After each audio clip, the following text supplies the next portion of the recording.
Turabashimiye mwese akunda ibiganiro bya Rwanda Star TV. Dushimiye abakanze subscribe. Niba nawe utarabikora bikorera nta kugira ngo uzabone ibiganiro byacu bikurikiraho. Udusigire igitekerezo ndetse wibuke no gusangiza inshuti zawe ibyo wasanze kuri Rwanda Star TV. Uyu munsi tugiye kuganira ku bintu 10 Perezida wa Leta Zunze Ubumwe za Amerika atemerewe gukora akiri ku butegetsi. Tubahaye ikaze. Kuva mu kwezi kwa 11 kwatangira, inkuru yavuzwe cyane mu bitangazamakuru mpuzamahanga n'amatora ya Perezida wa Leta Zunze Ubumwe za Amerika. Aya matora yashyize ku butegetsi Joe Biden, ahigitse Donald Trump wari umaze muri White House imyaka igera kuri 4. Trump yari perezida wa 45 wa Amerika. Abaperezida bane bamubanjirije bishwe barashwe bakiri ku butegetsi. Abo ni Abraham Lincoln, wishwe mu 1865, James Garfield mu 1881, William M. McKinley.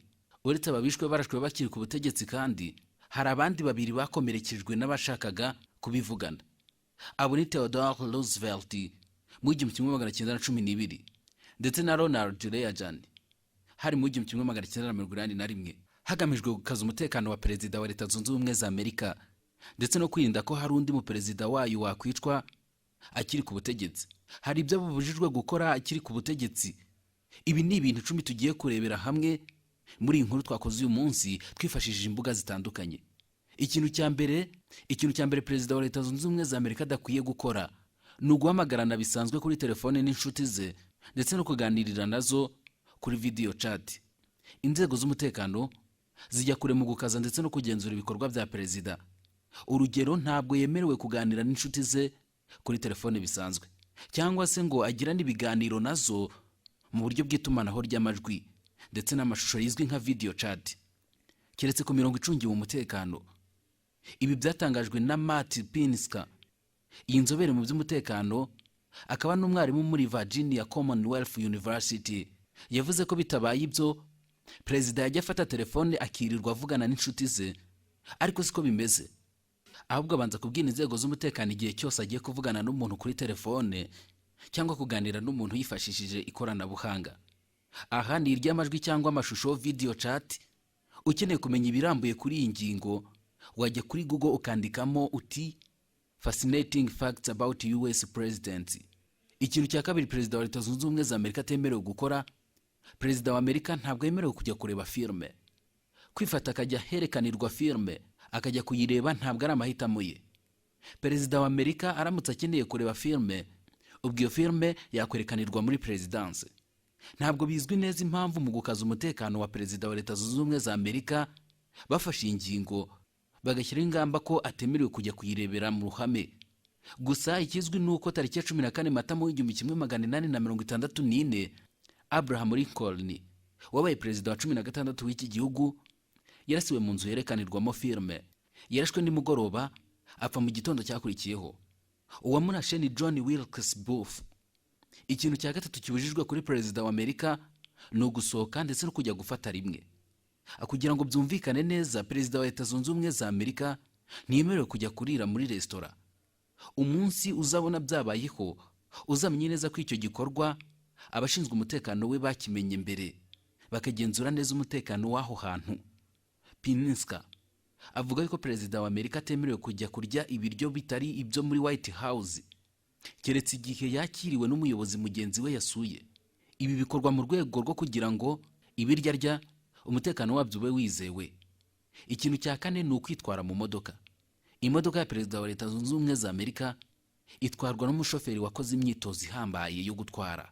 Aha ni ukugira ngo azaba ari tayari igihe cyose ndetse no mu bihe bidasanzwe. Dr. Jim Ronan ni umwanditsi w'ibitabo akaba ndetse n'umwarimu wa siyansi politike muri kaminuza ya Villanova. Avuga ko Perezida wa Amerika yemerewe kwitwara ndetse no kugenda n'amaguru cyangwa se gutwara moto igihe ari gutembera mu mitungo ye cyangwa se ari mu kigo cya gisirikare cya Camp David. Abaperezida ba Amerika nka Reagan ndetse na George Bush bavuga ko ibwiriza ryabagoye ari ukutemererwa gutwara imodoka kabone niyo waba utakiri perezida. Aba baperezida inzego z'umutekano zari zarabemereye gutwara imodoka igihe hari ahantu hari umutekano wizewe cyane. Icya gatanu ni ukujya kureba ibirori by'abana no kujya kureba umupira muri stade. Mu rwego rwo kwirinda icyahungabanya umutekano we, perezida wa Amerika ntabwo yemerewe kwitabira ibyo birori by'abana cyangwa se abuzukuru be ku ishuri. Nk'igihe abana bari bugaragaza impano ku ishuri, ntabwo perezida wa Amerika yemerewe kujyayo. Ibi bisaba ko ibirori byabera muri White House aho kubera mu kigo cy'ishuri uwo mwana cyangwa se abo bana be bigaho. Ronan avuga ko ibi birori biramutse bibereye ku kigo cy'ishuri byaba bigoye kuko byasaba yuko abashinzwe umutekano wa perezida bagenzura buri muntu wese witabiriye ibyo birori. Ukeneye gusobanukirwa byimbitse iyi ngingo, wajya kuri Google ukandikamo uti rules every first family is supposed to follow. Icya gatandatu, perezida ntiyemerewe igikoresho cy'ikoranabuhanga ritagenzurwa. Bitewe n'iterambere ry'ikoranabuhanga rigenda rifata indi ntera, abashinzwe umutekano wa perezida wa Amerika baba bazi neza ingorane zishobora kuriherekeza zigahungabanya umutekano. Iyi niyo mpamvu na telefone ngendanwa ya perezida nayo abashinzwe umutekano we bayigenzura. Iyi ngingo yafashwe kubera yuko BlackBerry ya Barack Obama ndetse na Twitter ya Donald Trump byombi hatangajwe yuko perezida atemerewe kuboroka umuntu wese ku mbuga nkoranyambaga kuko binyuranyije n'amategeko. Imbuga nkoranyambaga zifatwa nk'ahantu ho gutangira ibitekerezo mu bwisanzure busesuye, ariko se na perezida akwiye kuvugira ku mbuga nkoranyambaga ibyo abonye byose yitwaje ubu bwisanzure? Dr. Ronan siko abibona. Icya karindwi ni ugutega indege ya rusange.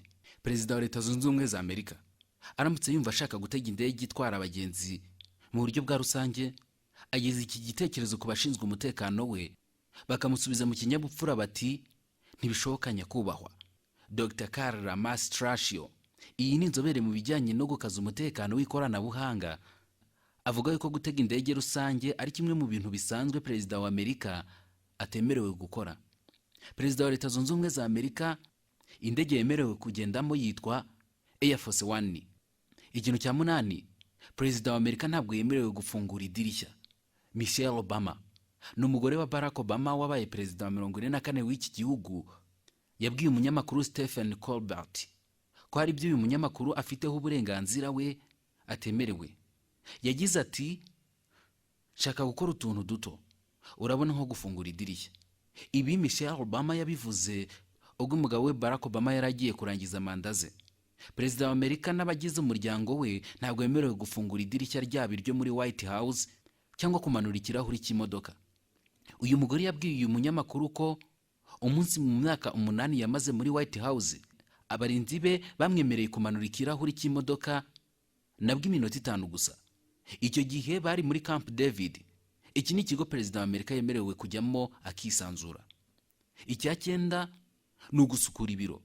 Dr. Mastraccio avuga ko perezida wa Leta Zunze Ubumwe za Amerika gukora isuku mu biro bye kabone niyo byaba gusiba ubutumwa yohererejwe kuri email ntabwo byemewe.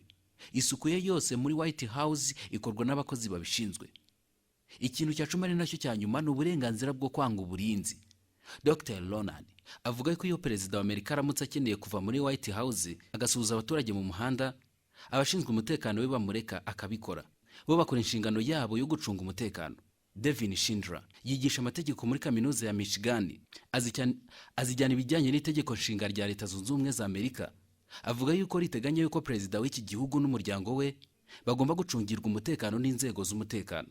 Itegeko ribuza perezida wa Amerika kwanga uburinzi. Iyo nzobere mu mategeko ivuga yuko amategeko yagiye avugururwa hongerwamo ibyo perezida bujijwe mu rwego rwo gukaza umutekano we. Iyi ni Rwanda Star TV. Turabashimiye cyane.